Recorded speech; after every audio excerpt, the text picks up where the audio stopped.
అమ్మ ఏం చేస్తున్నాం అమ్మే? టైం రాత్రి 9:50 అవుతాను. ఏం చేస్తున్నావు ఇక్కడ? కిచెన్ దగ్గర క్లీన్ చేస్తున్నా. ఇంత ఈరోజు తెచ్చి మిడ్డీ అట్లా బ్రష్ ఇక్కడనే క్లీన్ చేస్తున్నా. ఇదంతా జిడ్డు పట్టింది. గిన్నెలన్నీ తోమిన, ఫ్రెష్గా తోమిన. ఏంటి బాగా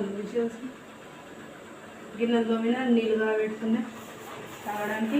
ఇదైతే క్లీన్ చేస్తుంది. చూడండి ఎట్లా జిడ్డు జిడ్డు వస్తుందో. షార్ట్ కిచెన్ దగ్గర, ఈ సింకు దగ్గర అయితే కిచెన్లో జిడ్డు పట్టింది. ఈరోజు డిమార్ట్ నుండి బ్రష్ తెప్పించిన, అందుకనే క్లీన్ చేస్తున్నా. కిచెన్ దగ్గర అంతా జిడ్డు ఉంటే నచ్చదు అసలు. కిరాయి ఉన్న ఇల్లు అయినా మన ఇల్లు అయినా శుభ్రంగా ఉంచుకోవాలి. మేము ఉండేదైతే కిరాయి ఇల్లే.